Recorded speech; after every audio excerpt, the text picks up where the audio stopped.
Hi everyone, my name is Karen Manirajo, or Jumbo for my Swahili speakers, and I did the research for the 100 Years of Beauty Kenya video. What is Kenyan beauty? What is Kenyan pop culture? What is Kenyan music? What are the ways that we want to have fun, and how are we going to present that to the world?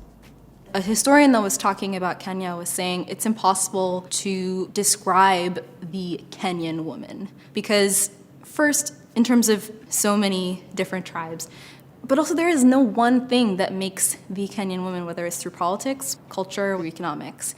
If we're looking at the story of Kenyan beauty as a story of agency, we could kind of divide the video into three parts. We have the colonial story from 1920s to late 1950s. We have the long overdue struggle for independence in the 60s, and then a huge cultural shift through the 70s and 2000s that as Kenya is adjusting to this new moment on the international stage, trying to figure out who they want to be within the region now as this independent power. Then this third stage of this huge emergence of creative talent, this youth pop culture, all of these things that Kenyans taking a moment to self-define. Our look for the 1910s, but when you type Kenyan beauty on Google, it's going to be a stereotypical, tribal, traditional look.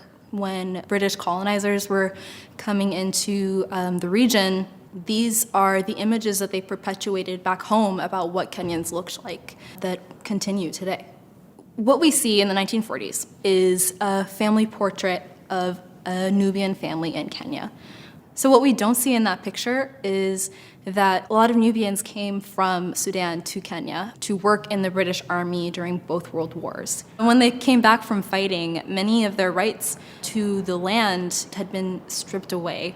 So we find that in an area, for example, called Kibera, which is known as the largest slum in Kenya, Nubians still are one of the larger populations in this area, but do not have the land recognition that they deserve, even though they've been there for generations and participated in as big of a colonial project as being in a British army during World War II.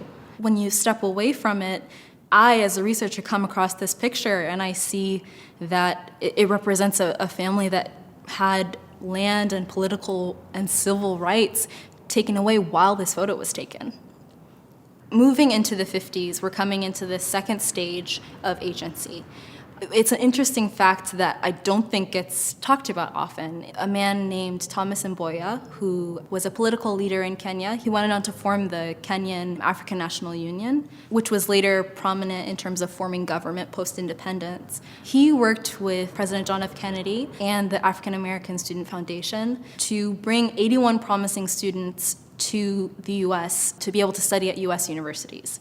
As part of this initiative, leaders like Malcolm X were teaching African students about some of the civil rights tactics, sit-ins, boycotts. When we use an image like that pre-independence for the Kenya video, but they were also informing American historical landscape, the American civil rights landscape. And so on top of that, one of the students in this cohort was Barack Obama Sr. And as we know, that later led to getting us the 44th President of the United States. After a long-fought struggle, Kenya gets its most deserved sovereignty and independence. And so the look that we have is inspired by Kenya being in this new moment of power being transferred from 50,000 white population to an 8 million strong Kenyan population. This was also the time that Kenya was finally allowed into the International Olympics. It's important to show Miss Kenya in the 60s because if there had been these pageants before 1960, it wouldn't have been Miss Kenya. It would have been Miss Britain's Kenya. And I think it's important to show Kenyan women defining the narrative behind womanhood. I think in the 1970s, we reference back to an author, Grace Ogot. Her stories talked about themes of womanhood, of gender roles. She also has this similar beehive look that we have previous in this 1960s era.